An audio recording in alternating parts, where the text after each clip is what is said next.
This banner is inspired by the coins from Halicarnassos. Bandits and pirates have been associated with Aketos, a sea monster associated with Poseidon, which is often depicted on their coins from 500 to 495 BCE. Bandits and piracy were a harsh reality in antiquity, so much so that it wasn't unheard of to be killed or enslaved by them. Aketos looks like a serpent fish with a dragon head. When he needed to send punishment, Poseidon would unleash Aketos. He sent one to Troy to punish King Laomedon, and sent another to attack Ethiopia to punish King Cephalus and Queen Cassiopeia. However, the latter Aketos was killed by Perseus when he rescued Andromeda.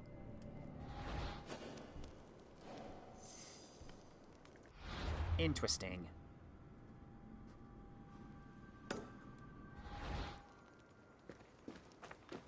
Why did I not go to that one first? That's a good question.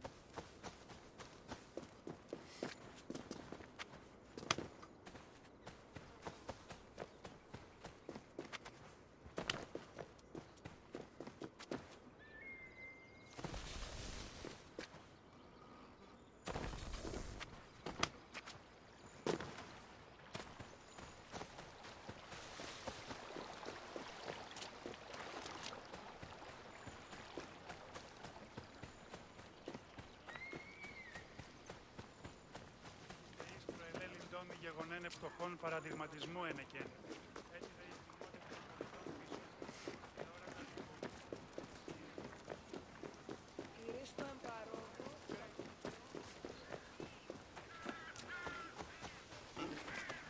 Excuse me, piggies.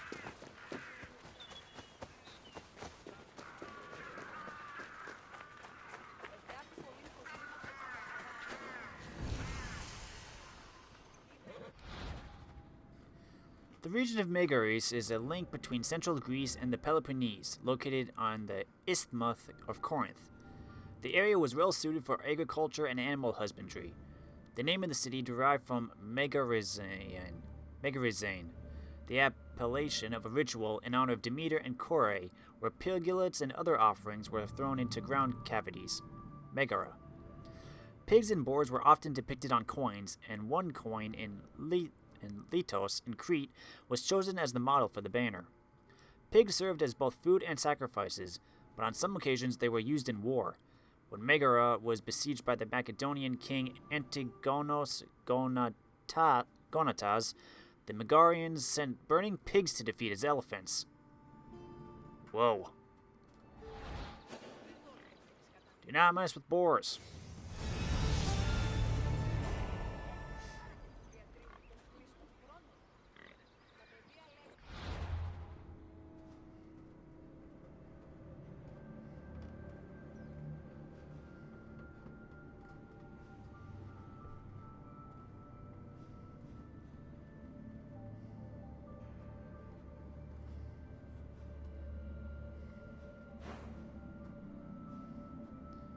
You got no things, you got no things, you got no things. You got no things, you've got no things. You've got one. You've got one too. Okay.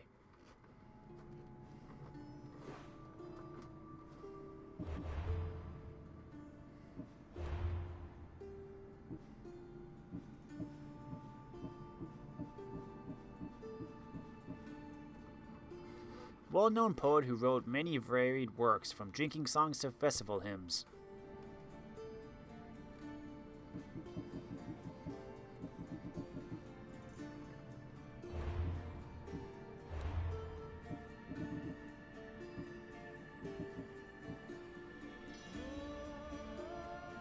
Born when Perseus decapitated Medusa, Pegasus was asked by Zeus to bring lightning and thunder to him from Olympus.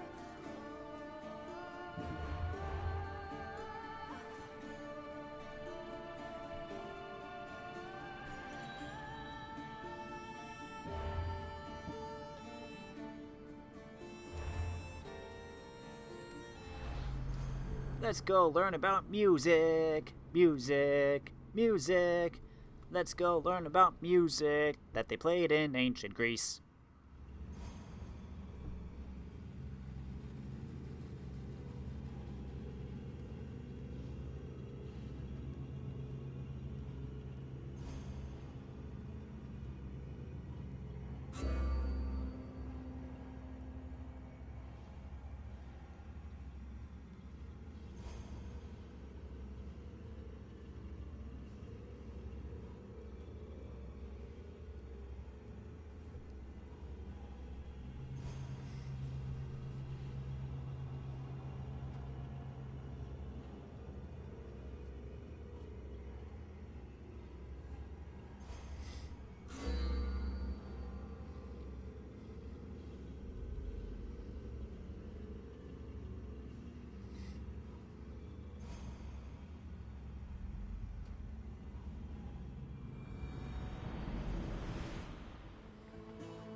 Okay, Aspasia.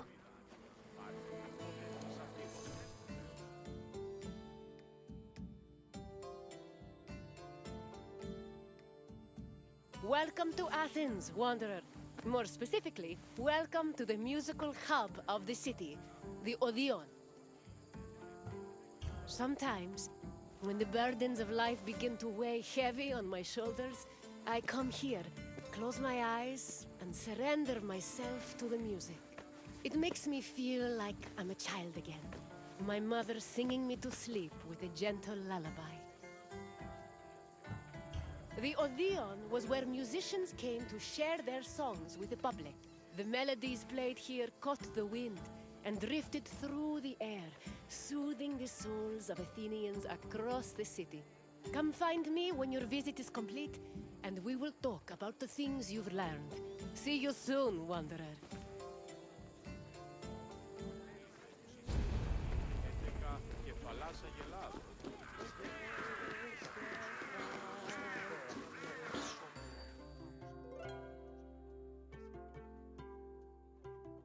Music played an important part in almost every aspect of ancient Greek life. Whether attending a public gathering, rubbing elbows at a dinner party, laying out offerings in a temple, or marching into battle, there was a song for everything. Aristotle even wrote that music increased the efficiency of laborers, and it was often played for rowers and field pickers to keep them working at a steady rhythm.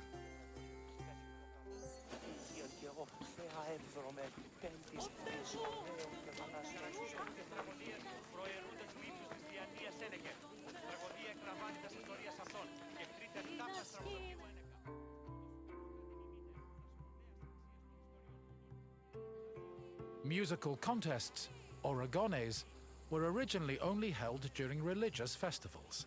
Over time, they became cultural events in their own right, and attracted musicians and spectators from all over the Greek world. For example, the Athenian Panathenaea festival featured competitions for instrument playing and poetry recitation. The Dionysia festival included contests between groups of male singers to see who could best perform a dithyramb, a merry hymn in honor of the god Dionysus. While these contests could be attended by all, women weren't allowed to compete in them. In the early days of the competitions, winners only received a crown and an ego boost for their talents. But from the Hellenistic period onward, the rewards were upgraded to cash prizes. These prizes were large enough for musicians to make a fortune, especially if they moved from festival to festival.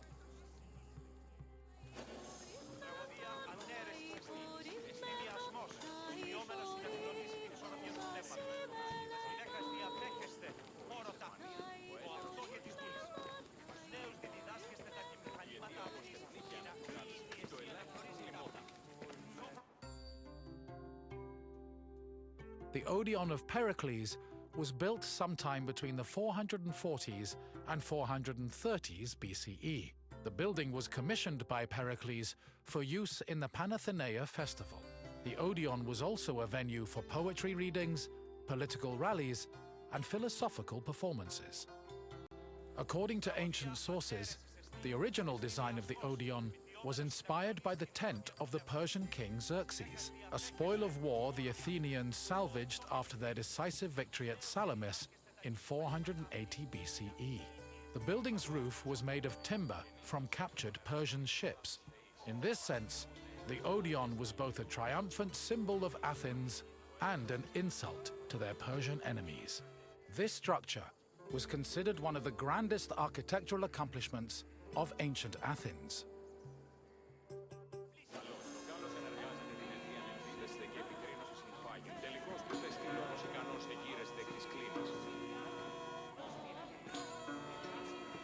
Εστί, η αιτία εστίν ενίο εραστής του κάλους, η εικόν συναμφωτέρων εξίστησε του φρονήν, ως εμέ όταν συνευρισκόμεθα.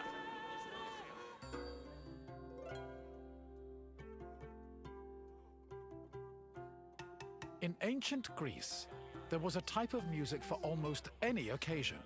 Complicated songs like hymns, paeans, and dithyrambs were meant for the ears of the gods, and as such were usually played during religious ceremonies and civic life.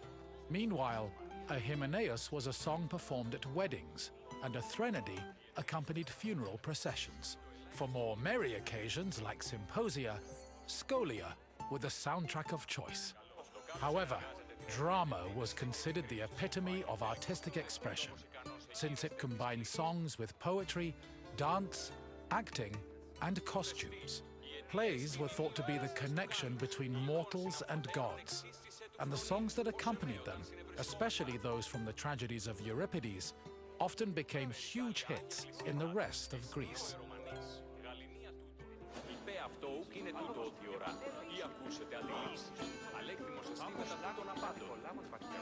Καταθλίψη είμαστε λαφώντασαν. Απλώς απόμενοι, και μην το ζεύγος των ενός των ηφίλτων της λαίας, επαναφιώνται, να γεστε ελκυδόν εν προδόν. Επίσης μανίαν, το έτερος εις το ελκυδόν.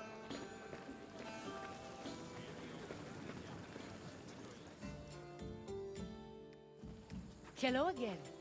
I trust your visit was worthwhile, and that learning of music was a feast for your mind. I know it was for mine. Is there anything else you'd like to do? Fancy yourself an expert on music? Then let's put your knowledge to the test. Which of the following songs was played at weddings?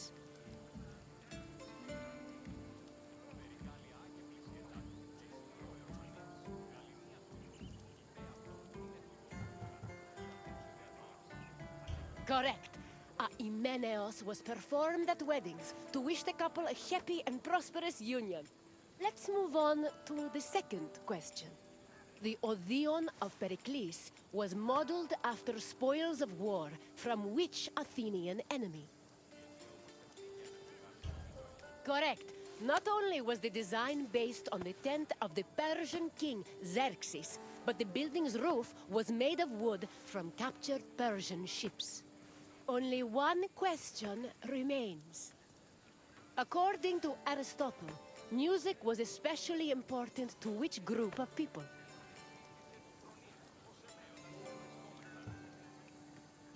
You are correct. Aristotle believed music improved certain motor skills, so it was played for field pickers and rowers to increase their work output. You definitely have an ear for music, Wanderer. I applaud you. That's the spirit. Follow me, Wanderer.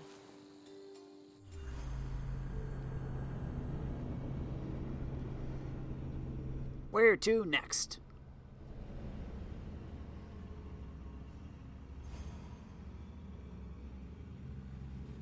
Karatizane. Greek hockey. Curved stick and a ball.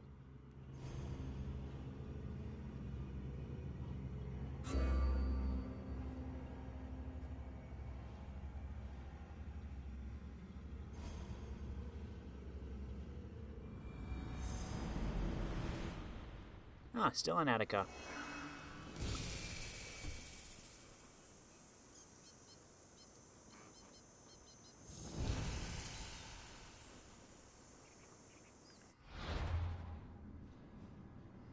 No, we're in Messenia now. Well.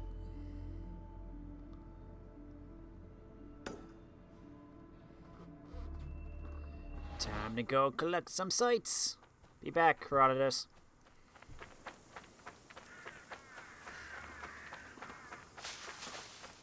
This is probably going to be about the Minotaur.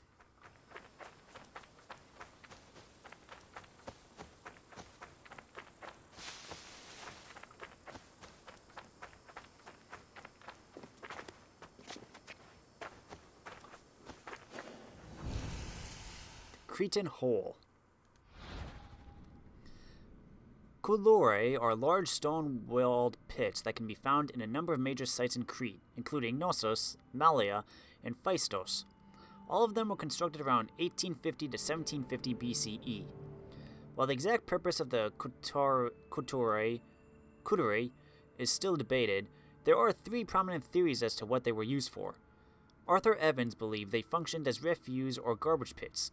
Conversely, Chapouthier and Penier theorized that they were used as ancient cisterns. However, this theory is flawed since Kurorle did not have the same waterproofing as other Gnostian structures of the time. The most widely accepted theory is that Kurorle were used to store grain. This assumption gains even more ground when paired with the theory that Minoan palaces were not palaces at all, but massive agricultural redistribution centers. Maybe.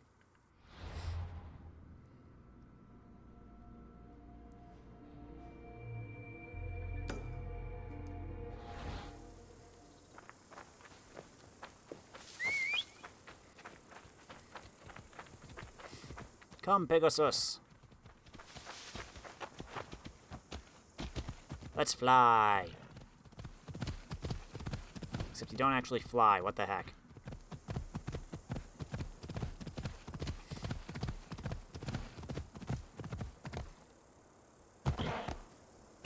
Oh, your wings do come out when you make big jumps, though.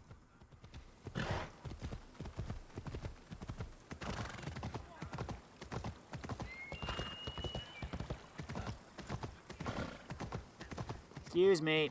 Coming through.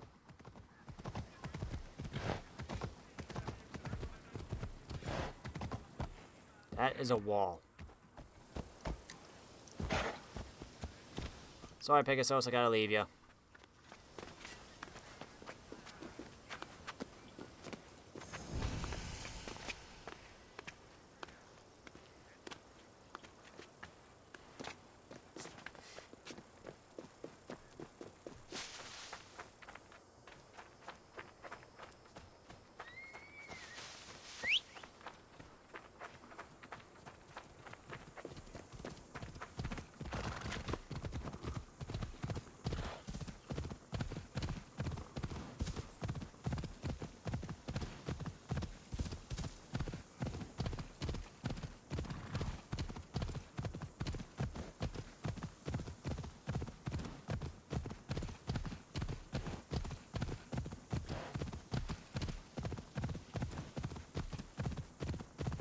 Bum ba da bum ba da bum ba da bum ba da bum bum bum ba da bum ba da bum ba da bum ba da bum bum bum.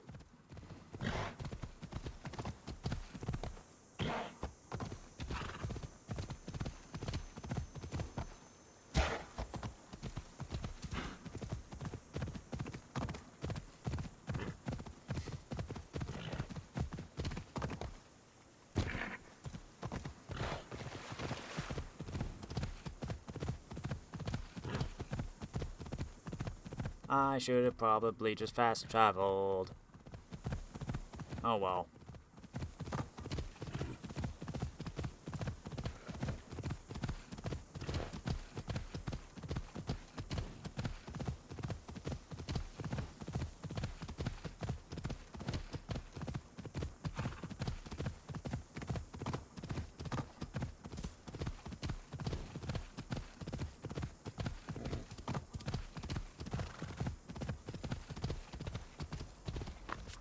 Ah, the Cretan Bull, right?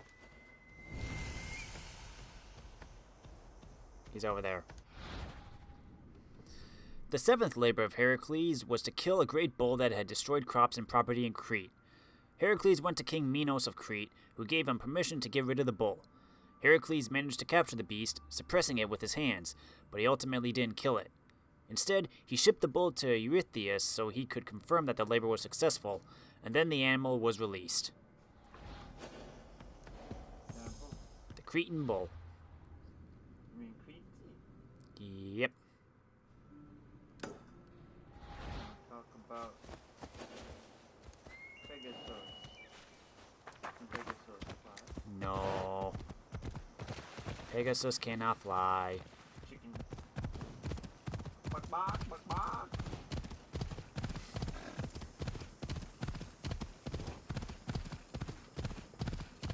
Bum bum bum. Bum bum bum bum bum bum bum bum bum bum.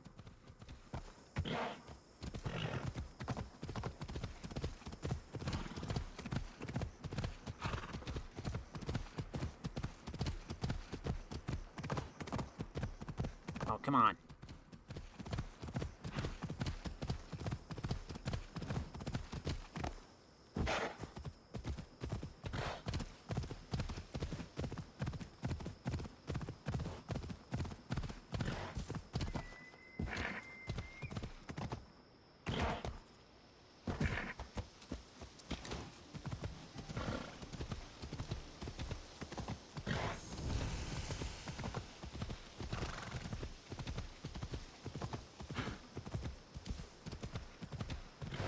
Why do you force to slow down when in cities? I understand you don't want to run people over willy-nilly, but come on. As far as I know, you can't get punished for killing civilians in this game.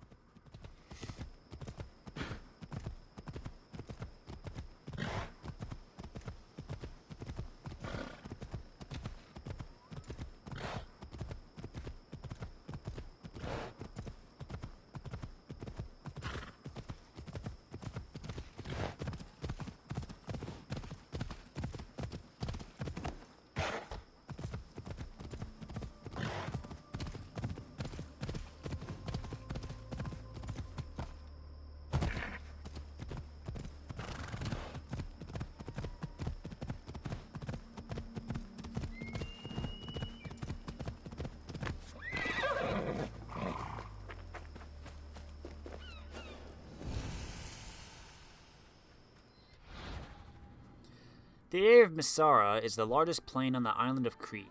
The symbol of the region is inspired by the coins of Knossos, which bear a labyrinth on the reverse side, referencing the famous Cretan Minotaur myth. The Minotaur was half human, half bull.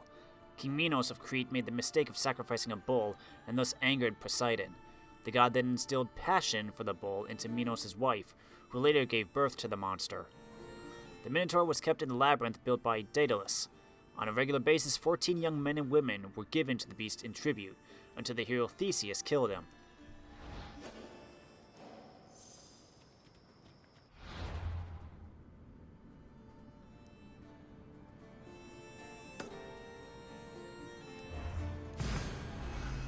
Fast travel to the next site.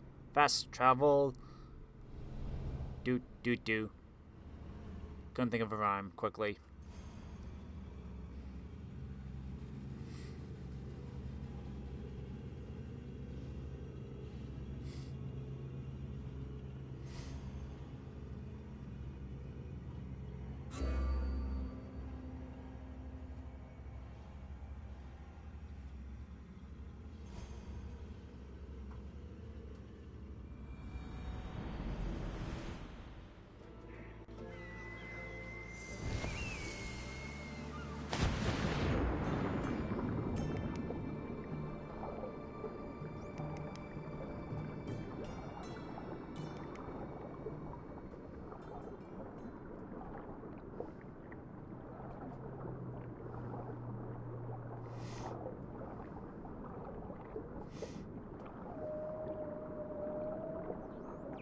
Was that a whale?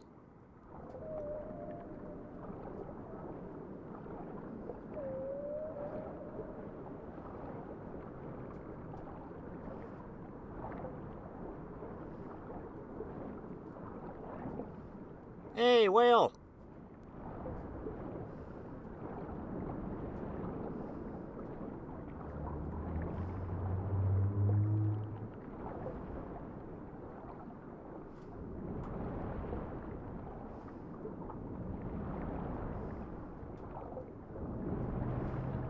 Whoa. You guys just passed right through each other. What the heck?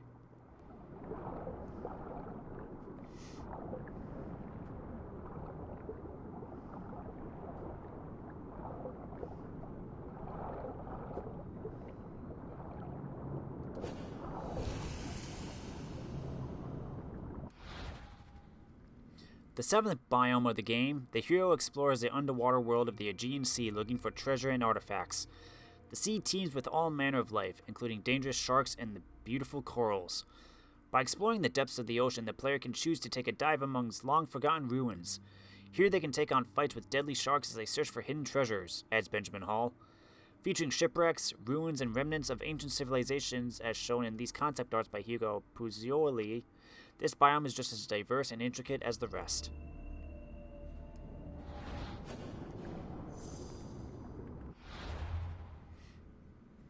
Let's go back to dry land.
Fishing methods.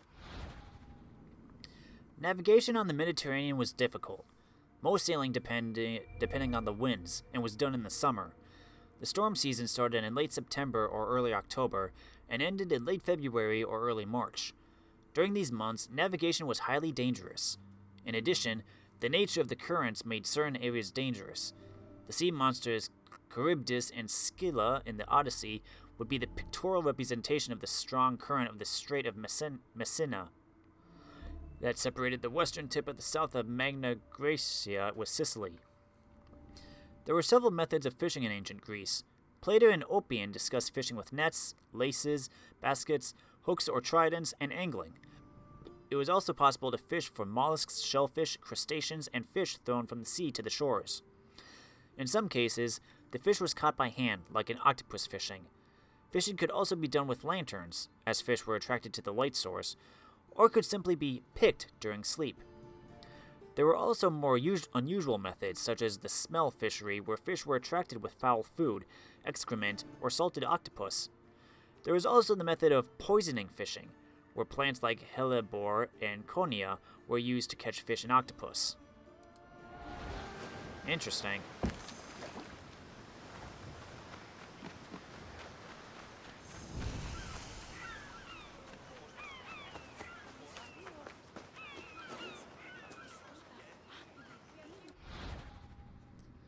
In The History of Animals by Aristotle, he provides a guide to the species present in the Mediterranean.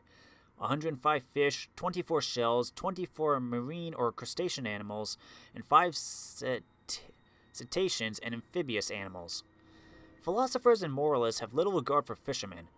Plato deemed the activity unworthy of a well-born man, but there was solidarity between sailors, and the specificity of the trade was important enough to even become a literary theme.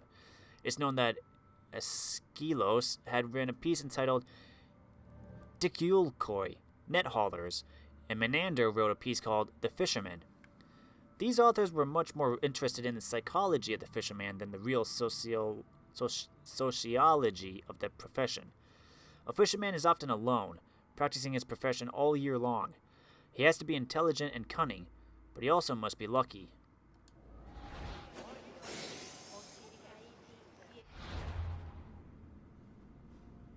And now let's go on our tour.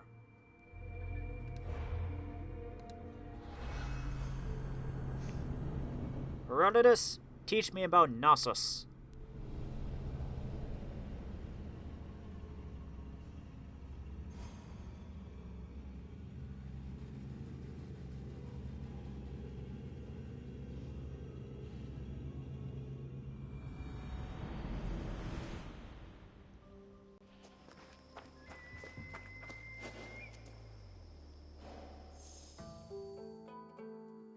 Welcome to Knossos, traveler, where the Minotaur once prowled.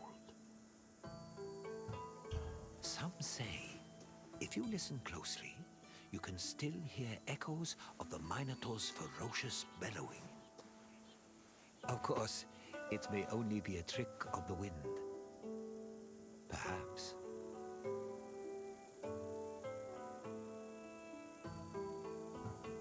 Knossos was the seat of the old Minoan civilization, where King Minos once supposedly ruled.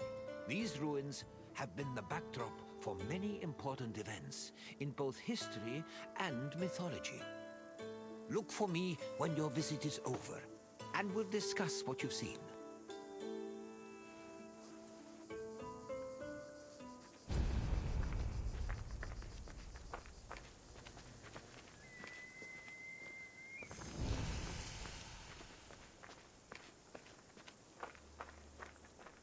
The island of Crete was first settled around 8000 BCE. Over time, significant towns and maritime trade began to develop. Palaces were built, destroyed, and then rebuilt, culminating in what archaeologists call the Neopalatial period, which began around 1700 BCE. This period lasted for over 300 years, and is considered the golden age of Minoan civilization. The largest palace of this period was located in Knossos, and featured maze-like complexes of workshops, temples, courts, throne rooms, and living areas, as well as paved roads and advanced plumbing and draining. Trade and external relations were important to the Minoans, and their networks extended across the eastern Mediterranean. As a result, the people of Crete and the lands they traded with often influenced each other and exchanged ideas, usually through peaceful interactions instead of military conflict.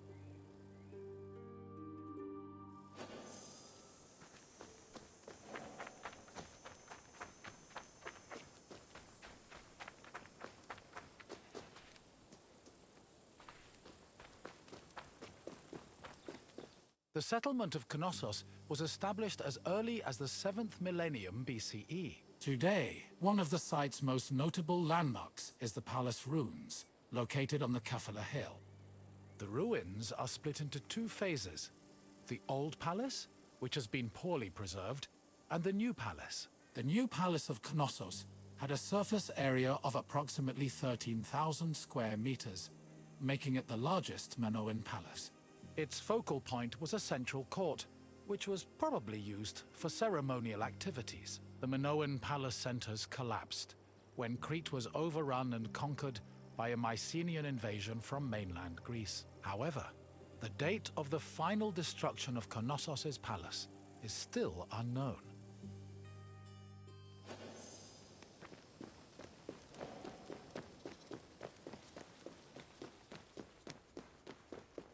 During the new palace phase, the ground floor was dedicated to economic activities and contained large storage rooms. The residential quarters, which notably had toilets, were located southeast of the central court, at the foot of the grand staircase. The palace was lavishly decorated with wall paintings depicting things like bull-related sports and richly dressed women. Large stone horns of consecration, which were important Minoan religious symbols, hung prominently in the west court. Other notable parts of the palace include the theatrical area, which is believed to have served as a viewing space, the tripartite shrine, which was dedicated to the worship of an important Minoan deity historians refer to as the Mother Goddess, and the Piano Nobile, a grand space located on the palace's second floor.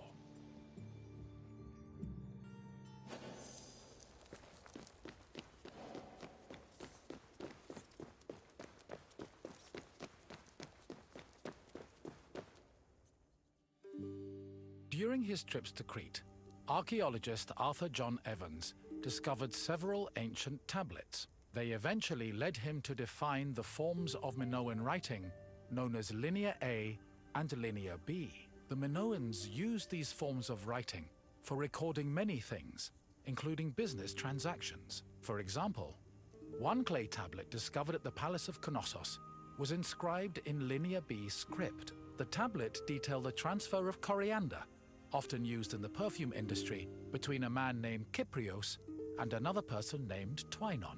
The deciphering of tablets such as these has given historians great insight into many aspects of Minoan culture and society.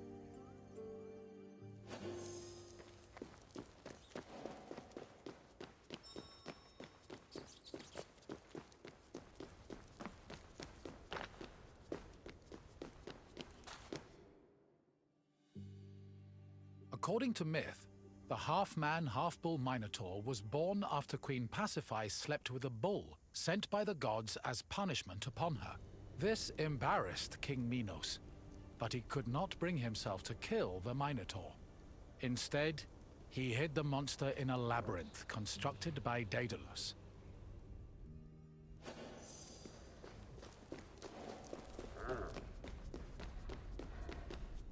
Daedalus was an important figure in Greek mythology, an ingenious inventor.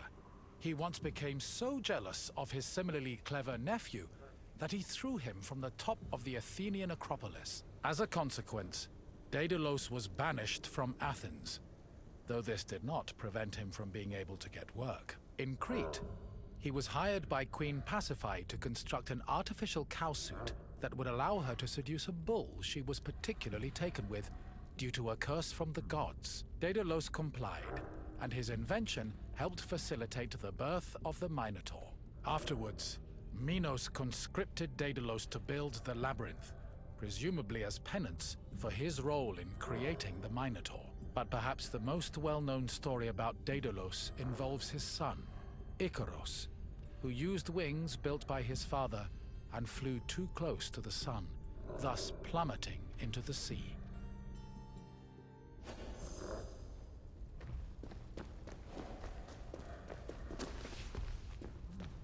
Sometime after the birth of the Minotaur, King Minos' son Androgeos was killed in Athens by the same bull that impregnated his mother. An infuriated Minos demanded that Athens send 7 of their noblest men and 7 of their most virtuous women to Knossos every year. After being carried to Crete aboard a ship with black sails, the men and women would then be cast into the labyrinth to be eaten by the Minotaur.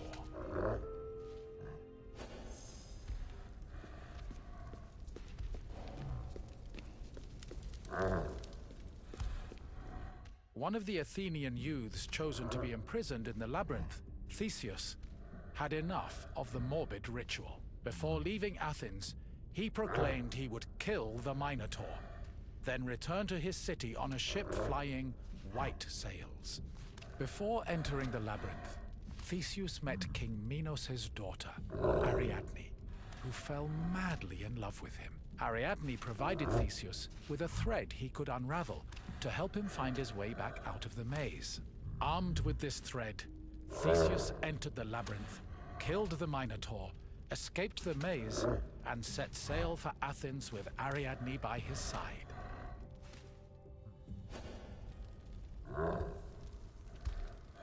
Hey Theseus, your armor kinda sucks.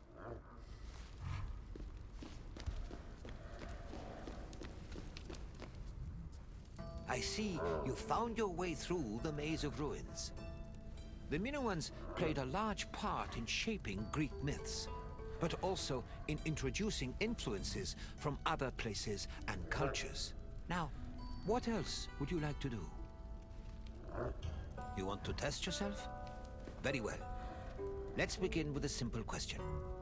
On which island was Knossos located?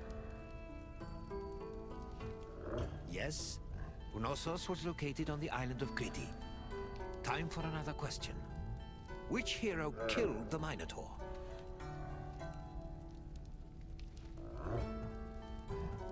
Correct. Theseus slew the Minotaur, then escaped the labyrinth thanks to some thread from Ariadne. Now for the last question. What did Daedalus build for Queen Pasiphae?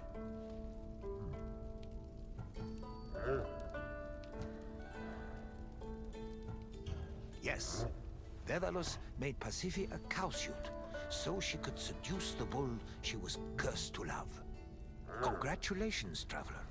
You are a true student of history. Gladly. Follow me.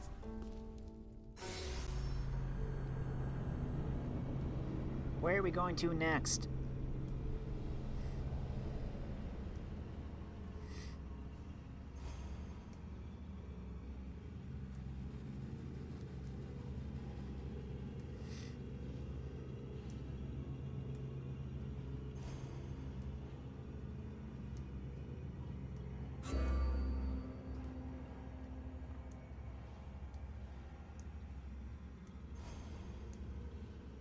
Moon.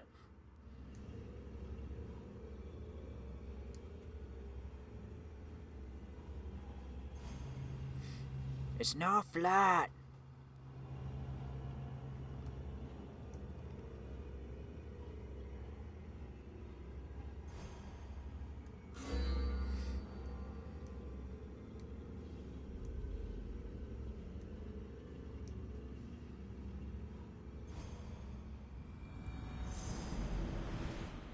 Sara complete.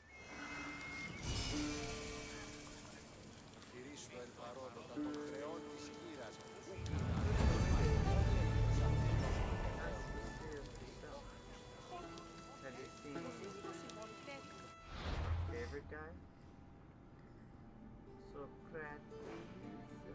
yet.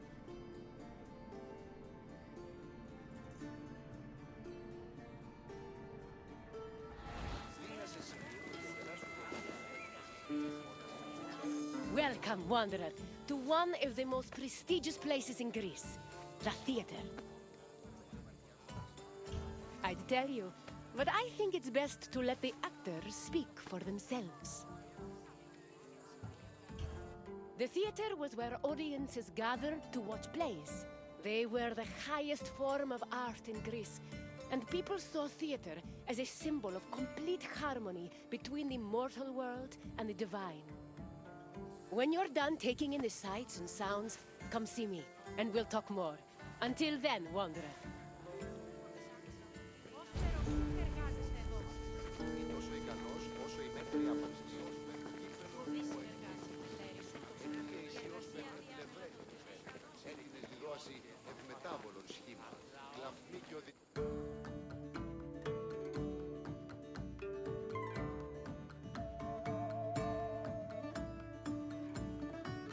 Theater is not just part of geek culture, but was a major part of Greek culture. In Athens, comedies and dramas originated from the dancing and singing performed by members of the cult of Dionysus. Between 536 and 533 BCE, theater's burgeoning importance in Athens was demonstrated when the responsibility of organizing tragedies was entrusted to the archon, the highest-ranking magistrate in the city. From then on, theater grew rapidly in popularity, and soon, a permanent space for performing and watching plays was built on the slope of the Acropolis. During the 5th century BCE, theater became intertwined with Athens' democracy. It often functioned as an echo chamber for political ideas, and in some cases, it could even influence public opinion. As a result, in the 4th century BCE, Plato coined the term theatrocracy to describe his city's politics.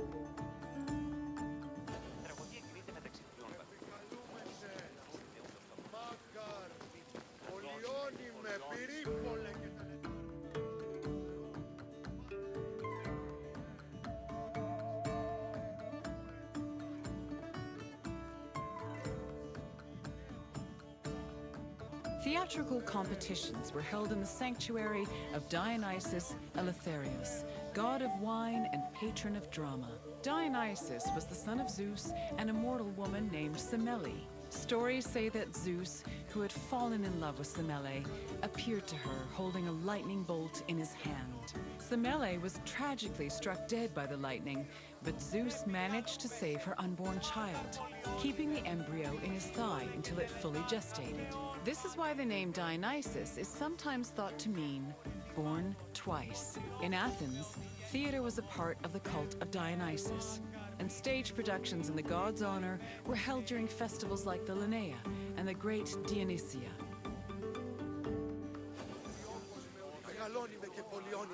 Zeus, what is it with you giving birth to your children through your different body parts? I mean, Athena comes from your head, Dionysus came from your thigh.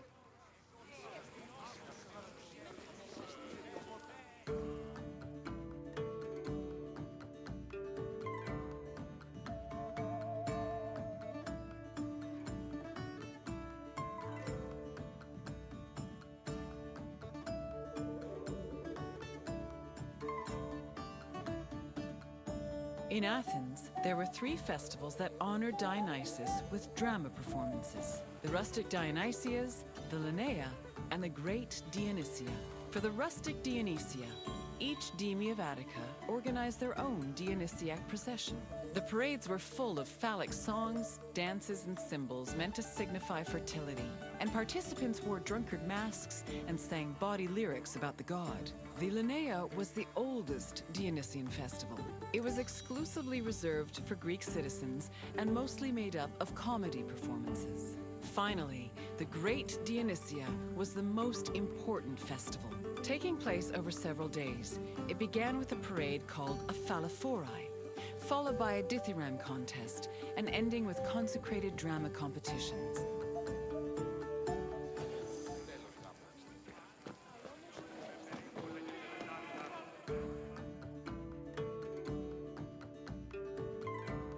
Crypt Dionysia was supervised by the head magistrate known as the Archon, who was assisted by 12 other magistrates. Among his duties, the Archon picked Korigoi, rich Athenian citizens responsible for providing the budget for rehearsals and performances.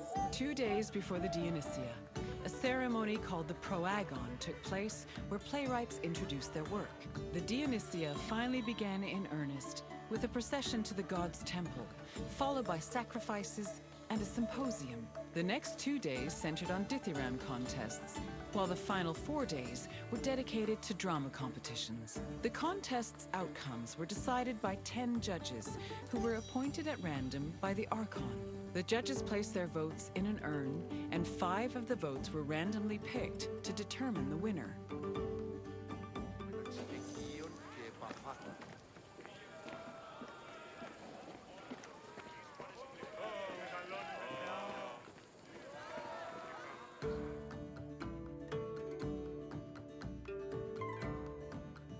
All Athenian stage actors were male, regardless of whether they were playing men or women. Tragedies originally featured only one actor performing alongside a chorus, eventually reaching a maximum of 4. Adding more roles opened up the opportunity for dramatic dialogue. During performances, they prepared themselves in the skene, a building that served as a backstage area, before emerging onto the proskenion, or stage. The skene could be painted to represent backdrops like palaces, temples, and tombs. Its roof was reserved for appearances by the gods. These gods could be moved around with a crane called a mechane, which produced spectacular visual effects. On stage, actors wore masks and elaborate costumes. For tragedies, they were adorned with magnificent clothes. While for comedies, actors playing male characters wore hugely exaggerated phalluses, probably to maximize the laughs.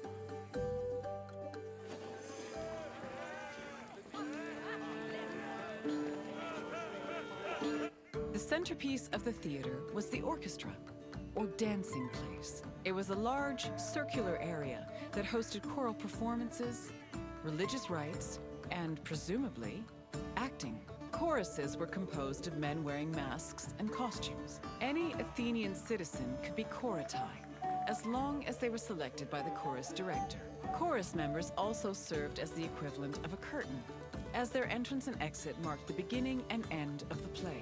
New costumes and masks were produced for the chorus for every new play, and they were often just as impressive and elaborate as the performances. For example, Aristophanes' comedies feature the chorus dressing as wasps, frogs, birds, clouds, and islands. One of his plays, The Knights, even had men riding other men dressed as horses.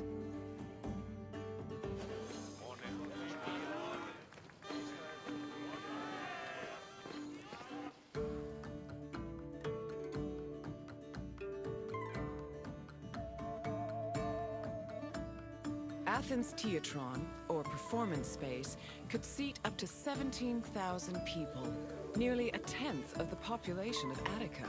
Its excellent acoustics made it ideal for drama, but it was also sometimes used for political meetings and parades. The theater was accessible to everybody.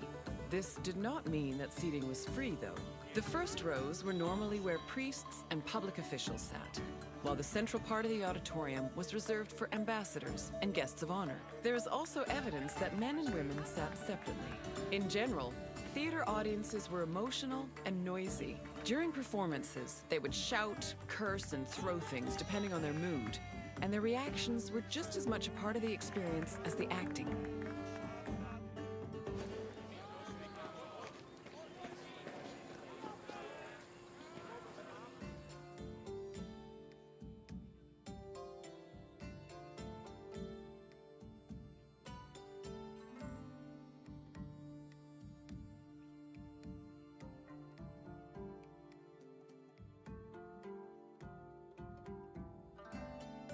Hello again, Wanderer. I hope your visit was entertaining. Though all art forms were important in Greek culture, none had the same prestige as theater, which provided a unique experience with every performance. Is there anything else you'd like to do? Really? Then let's begin. Who was Dionysos' mother?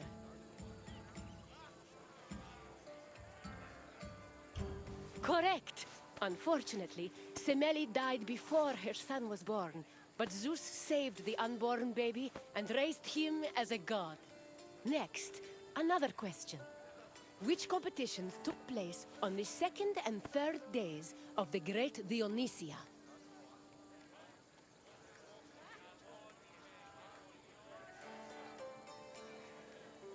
No, the drama contests were reserved for the final 4 days of the festival. Try again. Yes, the Thyramvi were hymns dedicated to Dionysos, and the Thyrambos contests were held on the second and third days of the festival. And finally, the last question. Which of the following is the oldest festival dedicated to Dionysos?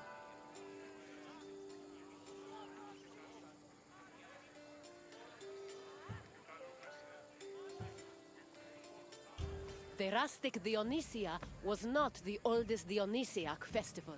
Keep trying.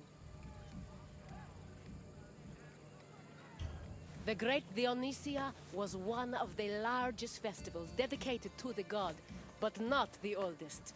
Try a different answer.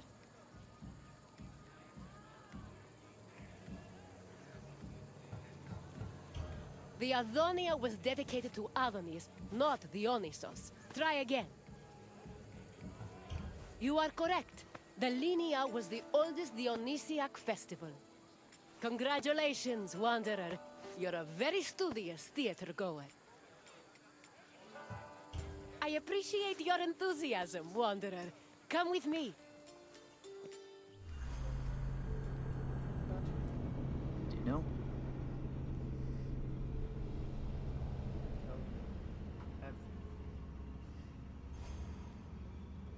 There is one good knowledge and one evil ignorance.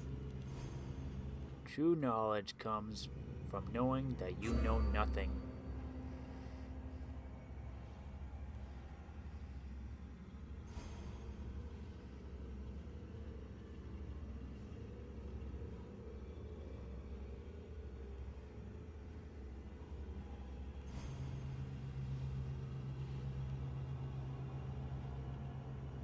Hearings and trials were held for inanimate objects that had caused deaths.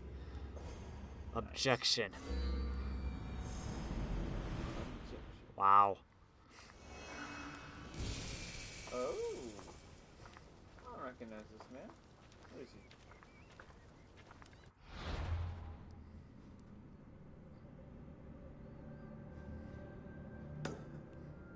We're going to get these things first. Oh, let me look at him. Who is he? Okay. You. Move it, kid. Just shove Phoebe. That's not a Phoebe. It wasn't Phoebe.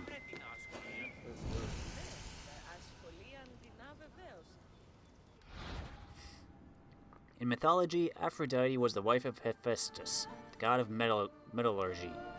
However, she also had an affair with Ares, the god of war. One night, after spending too long together, Ares and Aphrodite were caught by Helios, who informed Hephaestus of his wife's infidelity. In a fit of rage, Hephaestus captured Ares and Aphrodite in an unbreakable net, then summoned the rest of the gods to bear witness to his dishonor. Afterwards, Aphrodite went to Paphos to renew her virginity in the sea. This virginity did not last, however, as she later had a relationship with Hermes, which resulted in the birth of Hermaphroditos, a being of two sexes. Nice. Poor Hephaestus. What a legendary guy.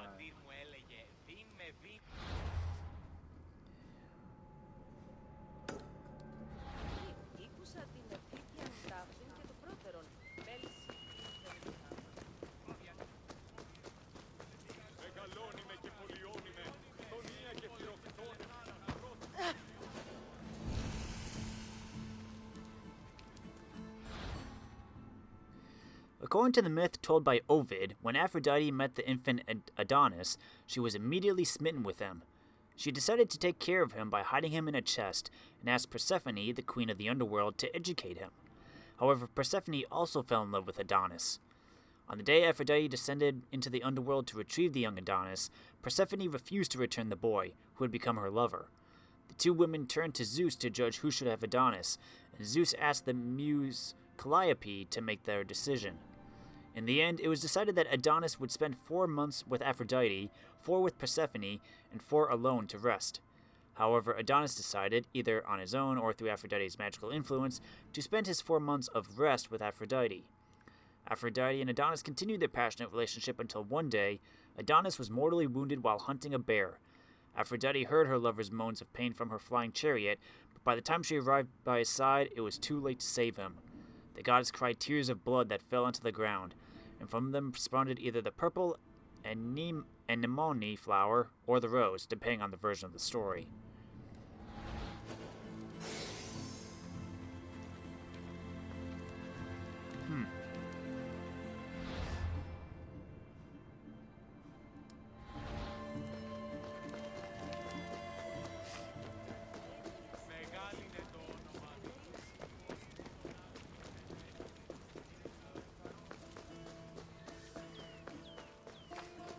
Hey, Marcos. What's up?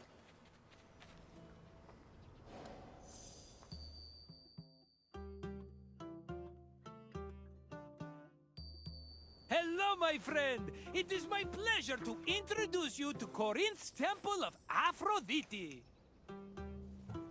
It really is a lovely sight, isn't it? The temple, that is, not the ladies. Although they are also lovely. Lovely and lively and, I'm sorry, what were we talking about?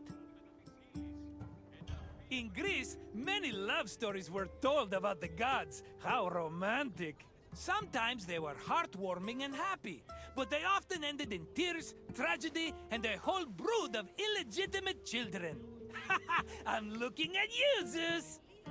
Anyway, this tour will introduce you to some of these divine love stories, which may give you perspective on how the Greeks approached love in their own lives. Enjoy your visit, my friend. I'll come see you again when you finish the tour.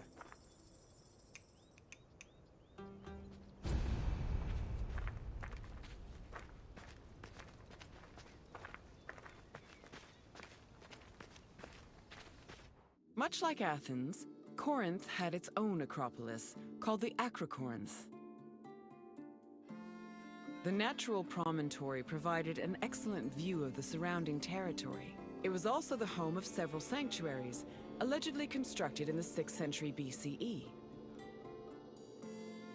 The Acrocorinth's most famous attraction was the Temple of Aphrodite. Pausanias describes it as having statues of Aphrodite, her son Eros, and the sun god Helios.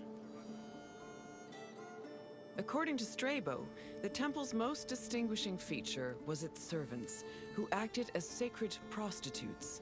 However, Strabo is the only source for this information, and it is still hotly debated to this day.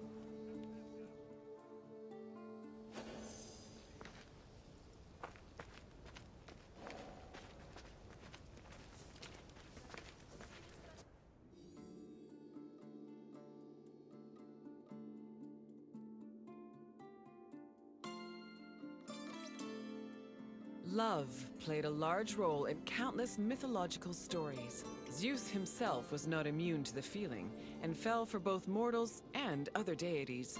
Some myths centered on forbidden feelings that led to tragedy, such as Phaedra's love for her stepson Hippolytus.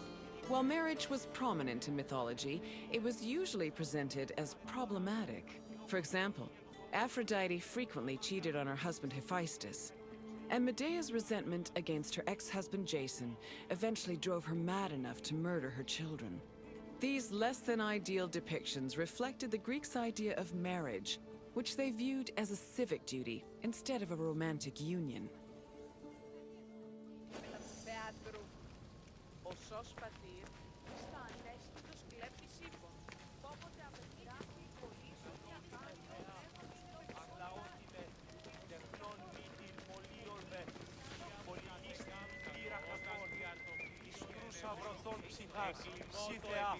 Ως ειρήνη πολύ ορθών και φόρων διηγίαν επληχόντιση ενώες.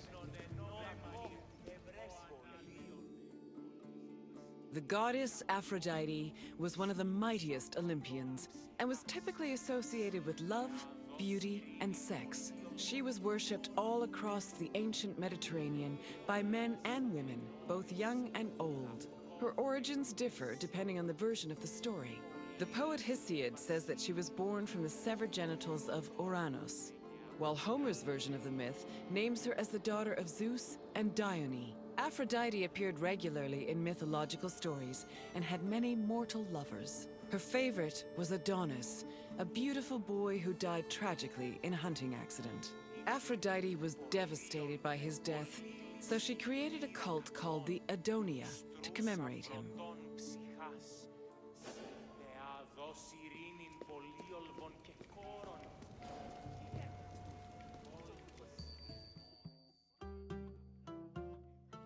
My friend, good to see you again. I bet you were surprised by some of the stories you heard. For a bunch of immortal beings, the gods certainly were saucy, eh? Tell me if there's anything else I can do for you. Is that so, my friend? Then let's get started. Which poet said that Aphrodite was the daughter of Zeus and Dione?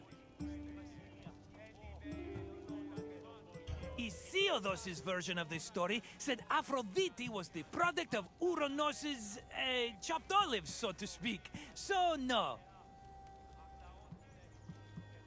Yes, it was Homer who said Aphrodite was a child of Zeus. On to the next question. Medea was married to which legendary hero? Yes, Medea was married to Iason, but after he left her for someone else, she resented him so much she murdered their children. But let's not talk about such depressing things. Instead, you can answer this last question. What was the name of Corinth's Acropolis? Correct! The Acrocorinth has been home to many sanctuaries, as well as the famous Temple of Aphrodite. You passed the test! Congratulations, my intelligent friend! I'd be happy to. Right this way.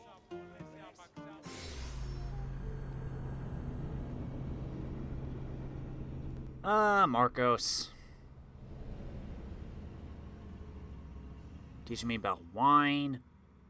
Now you're teaching me about love.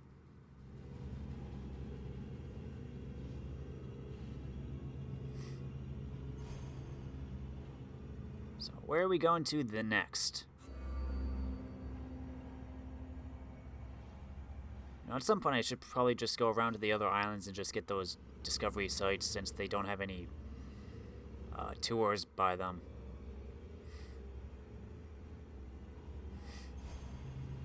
Let's see where we go to first, though.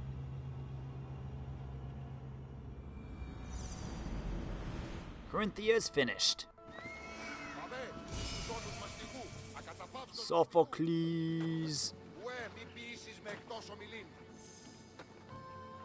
Hey, we finished art, religion, and myths.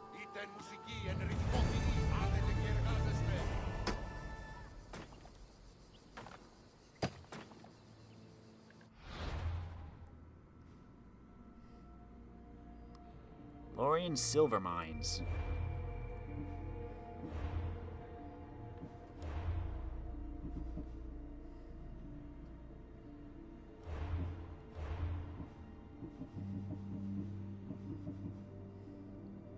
Famous Athenian playwright. Though very prolific, few of his works have survived to now.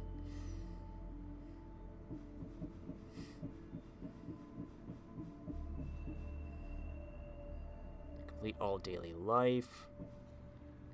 I haven't done one politics or philosophy yet. Wow.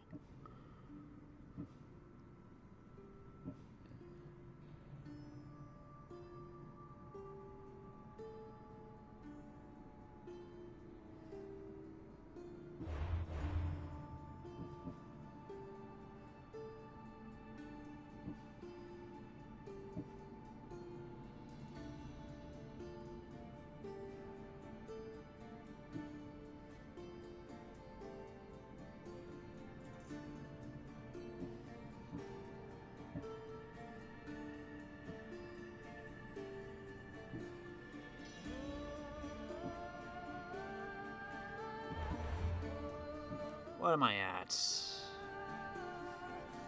I just need daily life and politics and philosophy.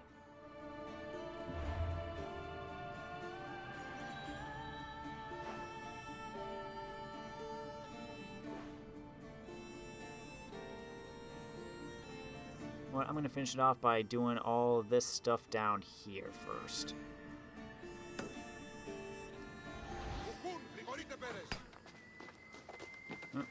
Get this right here, though.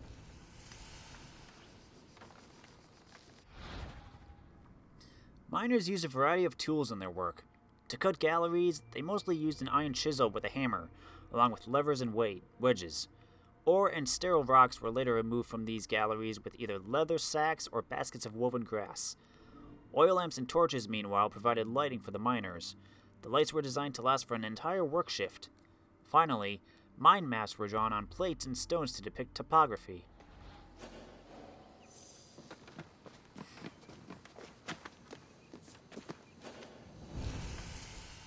The mine today. The remnants of the Lorien mines remain impressive today. Around 2,000 shafts and 140 kilometers of galleries have been discovered, and some ancient cisterns and washeries are still visible. Cool.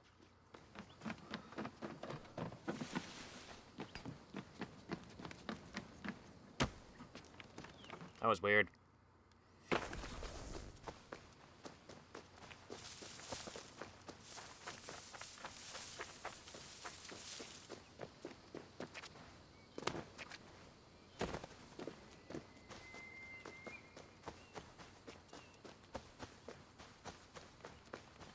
Hello, cows.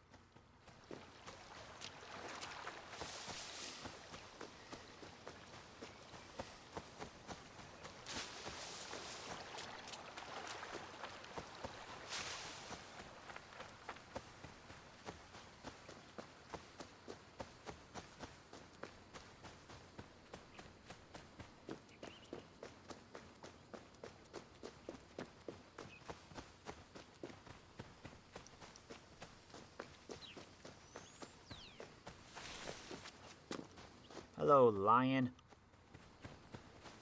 You're not the Nemean one, though.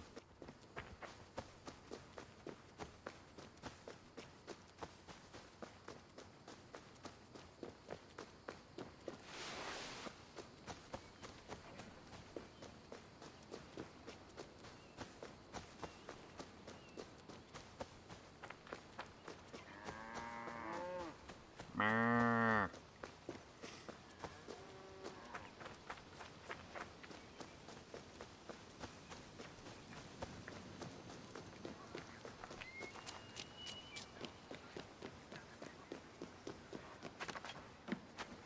Up we go.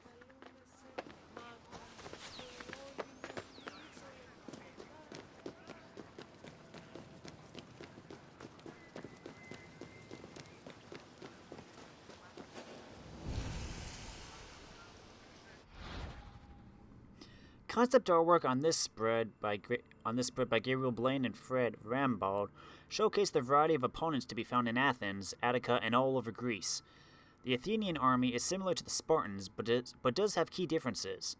The Athenian breastplates are smooth, favoring motifs and symbols over a representation of muscle.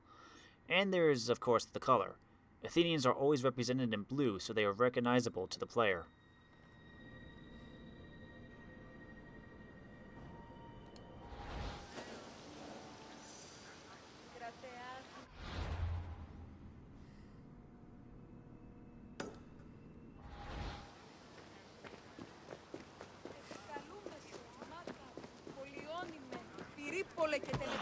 Excuse me.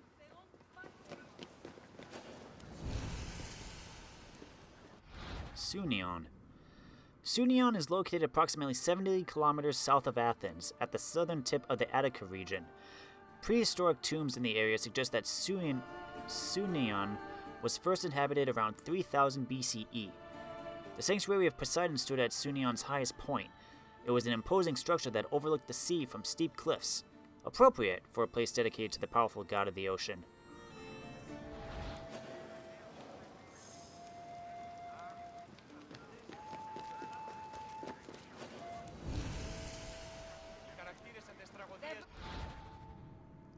Sunian it held a festival every 4 years.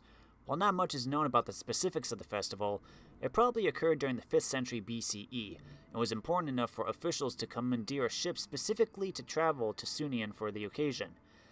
Sunion hosted sacrifices as well, as evidenced by a ramp leading through the central door meant to lead animals to the sanctuary. Fragments of Kuroi statues have also been found, suggesting dedications were occasionally offered to the sanctuary. However, when the first version of the temple was destroyed by Persians, these dedications were probably wrecked or stolen. Fortunately, one large Kura statue, probably from the 7th century BCE, has remained mostly intact. It's possible the statue, which depicts a naked young man with long hair, survived the destruction of the temple by being hidden from the Persians during their invasion.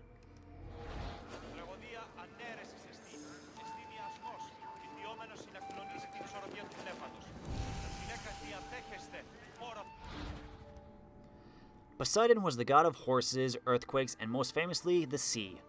Not to be confused with Pontus, the ancient Greek personification of the sea. Poseidon's name means Lord of the Earth, or Husband of the Earth. Poseidon's family tree includes his father Kronos, his mother Rhea, and his brothers Zeus and Hades. Together, Poseidon and his brothers deposed Kronos, after which Poseidon was granted the kingdom of the sea. His weapon and symbol was the trident. According to Hesiod, much like Zeus's thunderbolts, Poseidon's trident was made for him by 3 Cyclopses.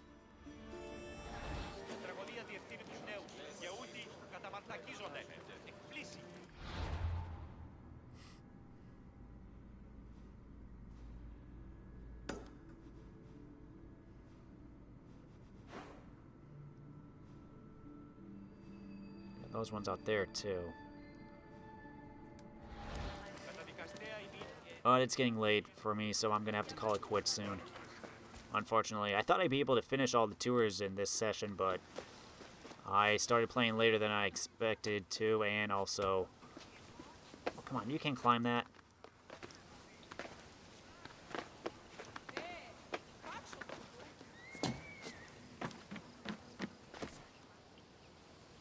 Yeah, I started playing later than I expected, and so I wasn't able to do everything. Plus, I didn't realize how many discovery sites I still had to find. Well, I got about 8 tours left, I think.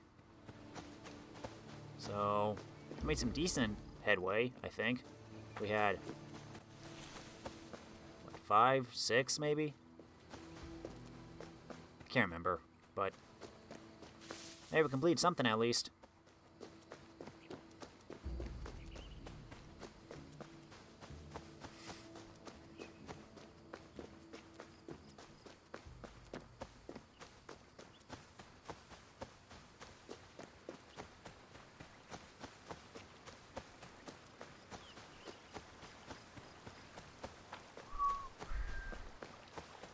Da da da da da da da da da da da.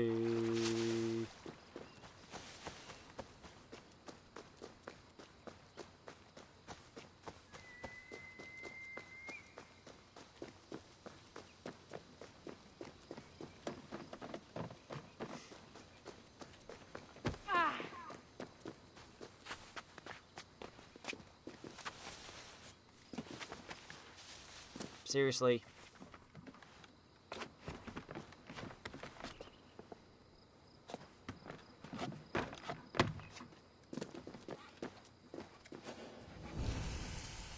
Striking coin. Much of the silver mined in Lorien was later transformed into coins for Athens. Coin production was a 2-step process. The first step was producing small discs of metal called flans, and the second was striking the flans into coins. Every coin produced had a specific weight that corresponded to its value.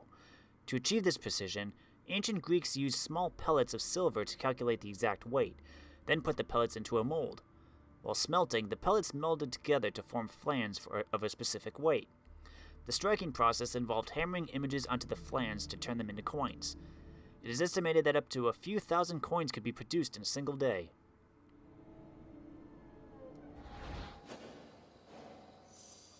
Wow. Wasn't there one more?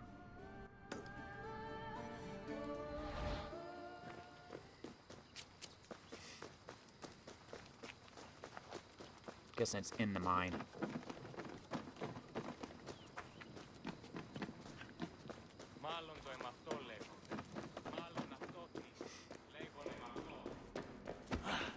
Excuse me. Μάλλον αυτό θύστηκε. Λέγονε μ' αυτό.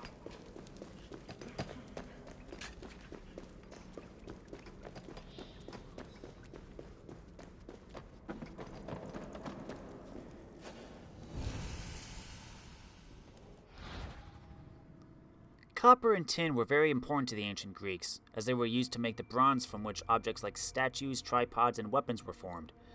Lead was an important mineral as well, and was used in the construction of water pipes and other features of architecture, such as tenons and column drums. It was also used as a stain in ornamental painting.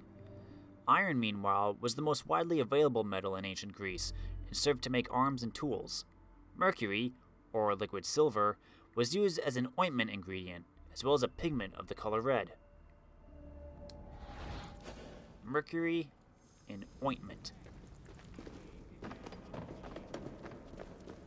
Interesting.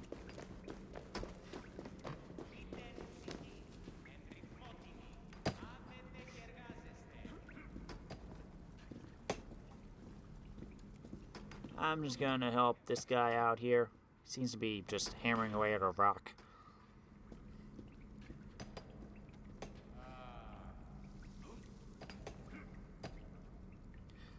Well, that's the end of this session of Discovery Tour. Next time... See, I still need to go up here. There. Okay, Boeotia doesn't have one. Eubora doesn't have one. Chalkis doesn't have one. Kephallonia. Achaia. Still got all this stuff down in Sparta.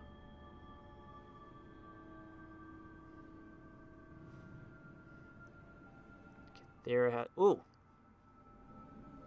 Oh, Pefka.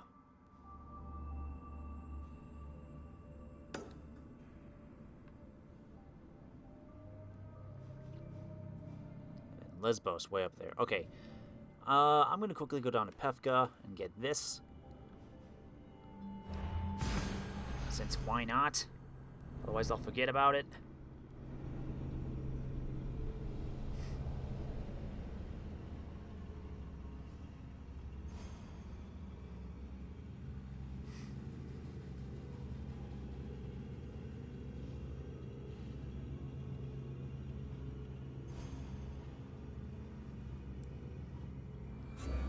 Then I'll end it.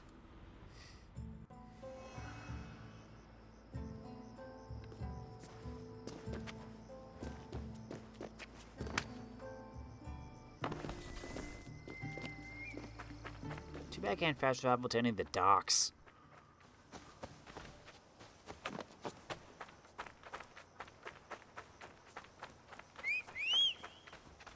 Come on, Pegasus.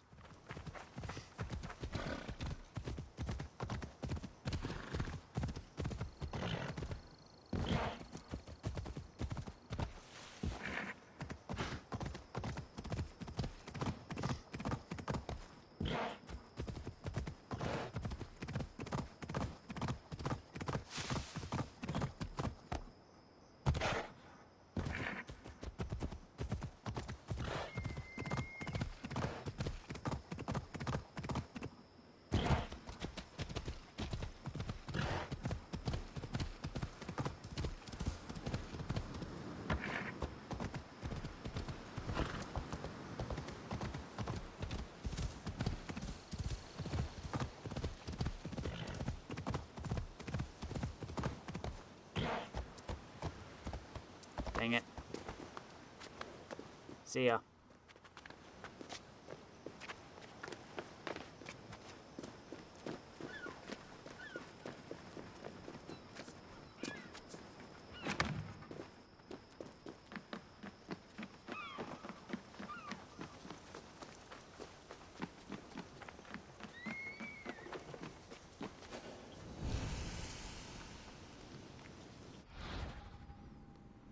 The source material concerning weapon manufacturing in ancient Greece is not prolific. However, we do know that as early as the 7th century BCE, more specialized production centers emerged in regions already known for their metallurgy activities. Chalkis in Euboea specialized in the production of swords, while Corinth was renowned for its bronze helmets, both crucially important elements of hoplite equipment. Sicyon, in the Peloponnese Peninsula, provided the iron for the manufacture of Spartan weapons. Athens, famous especially for its cuirass workshops, was also an important location in the world of Greek weapons production. During what's called the Dark Ages in Greek history, 1200 to 800 BCE, a transition took place in weaponry. The material used switched from bronze to iron, a substance that was lighter, tougher, and able to take a sharper edge. Swords became shorter and larger than the preceding bronze specimens. Both conical helmets with ornamental crests and all shapes of shields may have also been made of that metal.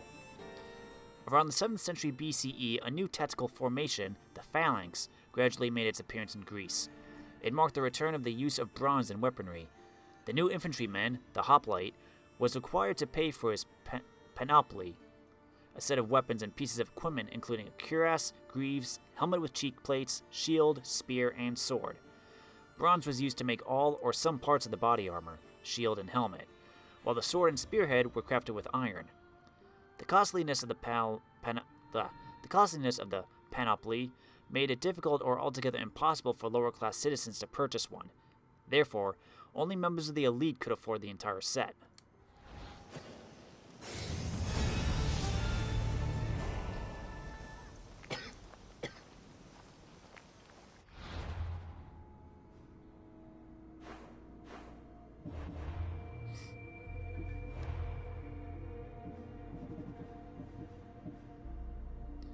Inspired by Persian armor.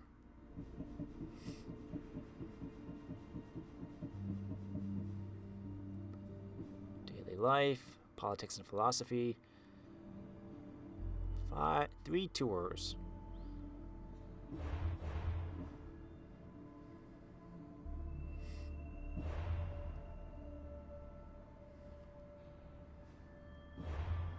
Does this say how many?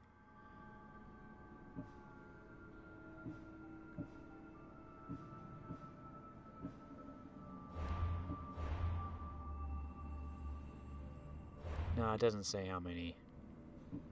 Oh.